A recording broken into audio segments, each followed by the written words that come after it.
Welcome to the Jaron Jarvis channel. I am Jaron Jarvis. Today, I would like to introduce to you, perfection. So like every other edgy, bored teenager during the peak years of internet freedom, I got myself into some stuff I had no business poking around in. People talk about the glory days, when internet anonymity was real and you could do all kinds of illegal things, but those people are full of shit. Anonymity, online or otherwise, is a fucking joke. I learned that the hard way the summer I graduated from high school. I was held back in the third grade after a really serious illness kept me hospitalized for almost 6 months, so my friends graduated the year before me. My senior year sucked. I was alone and it was too late to make new friends, so I skipped a lot of classes and spent most of my time online playing games and talking to my friends through AIM. It was actually a really dark period of my life that I try not to think about too much, and because I haven't ever tried to repeat my deep web exploration, I've forgotten a lot of the stuff I did. I do remember, though, that it was my friend Brian who got me into deep web exploration.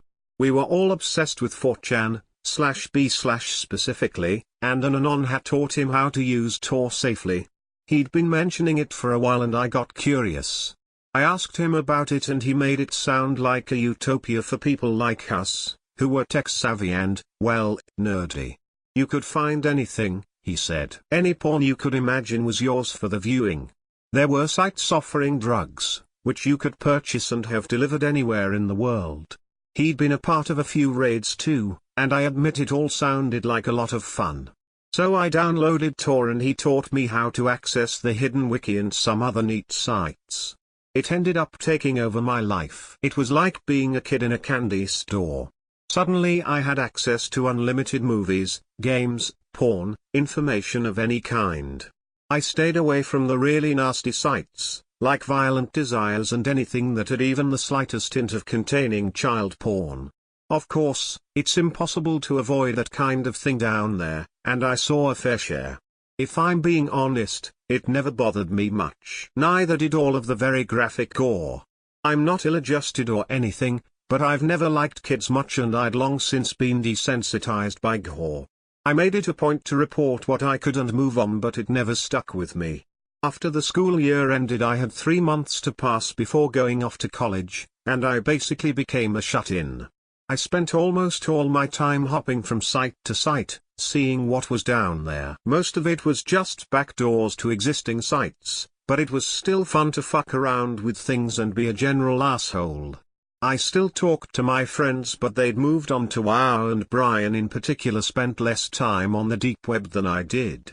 However, one evening he messaged me and told me he'd found a way to view sites based on location.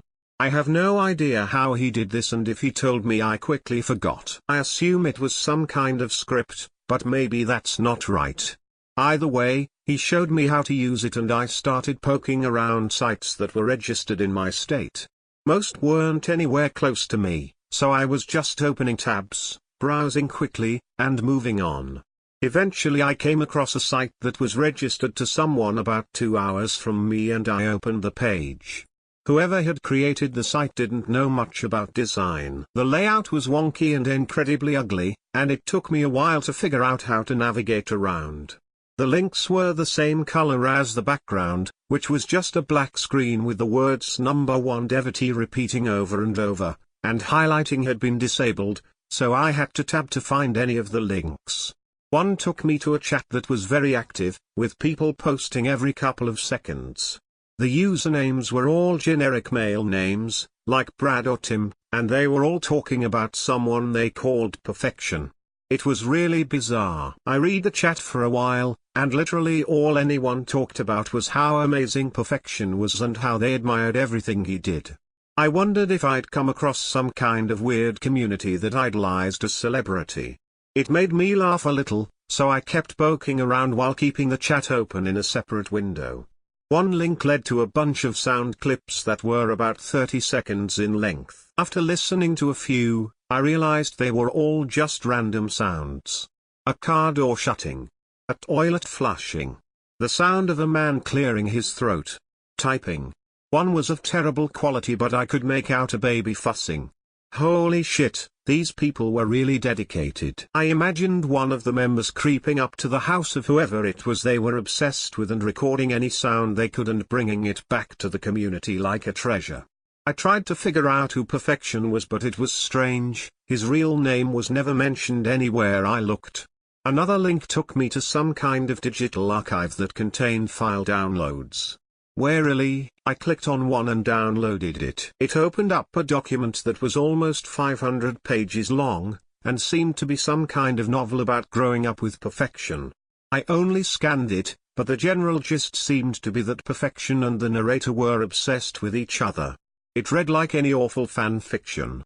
I closed it and downloaded another file. This one contained what looked like hand-drawn blueprints for a house, with the rooms labeled things like our studio and second kitchen for quarantined food. The latter struck me because I'm a celiac, and I know all about quarantining food. Whoever it was, they had some kind of allergy too.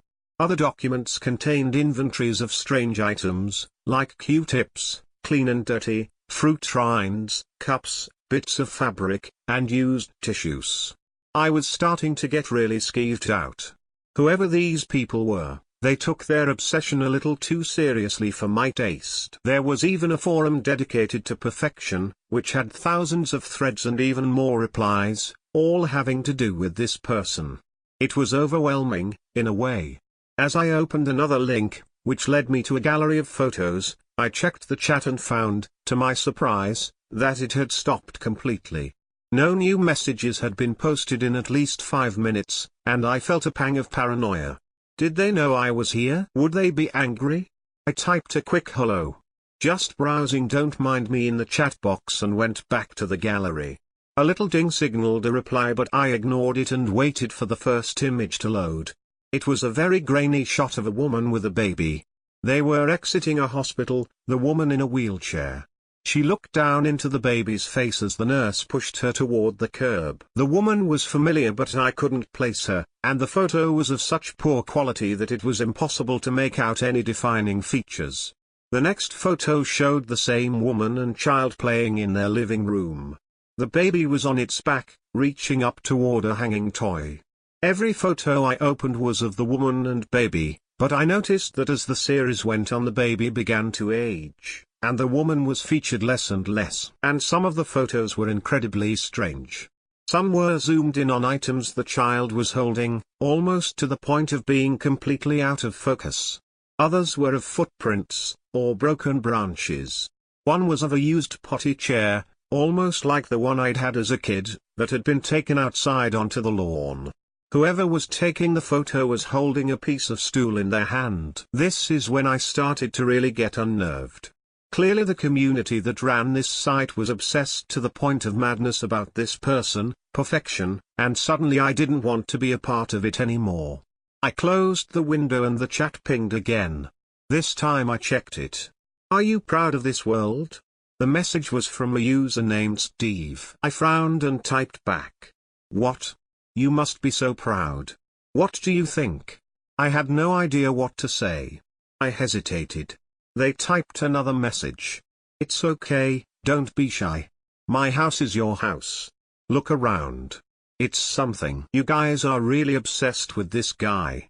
There was a brief pause. Who is he anyway? Another user replied, this time, someone named Bob. He is Perfection. He is God.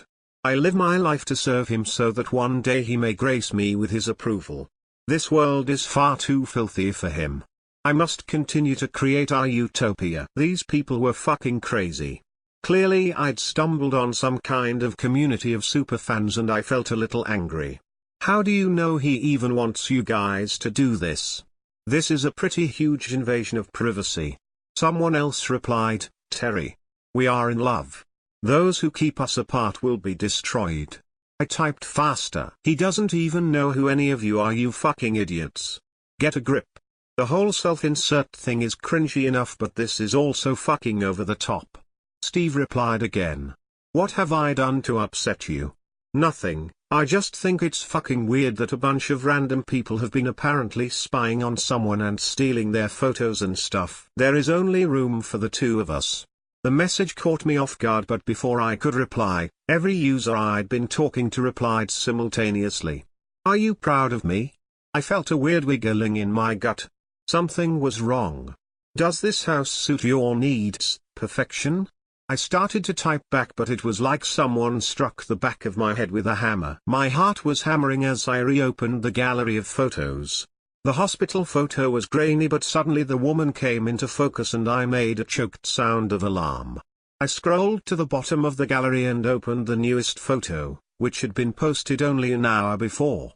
It was of a closed door in a hallway, light seeping under the door and illuminating the walls just enough to see my framed Batman poster and the distinctive paint smear above the doorknob, where I'd brushed a wet paint roller by mistake a year before. I frantically pored over the item catalog and found the listing for the red sweatshirt I'd lost as a toddler. I found the stuffed toys I'd thrown out or donated over the years. The condoms I'd flushed down the toilet in the 9th grade. 20 pounds of feces, taken from our septic tank, and contained in a large plastic drum.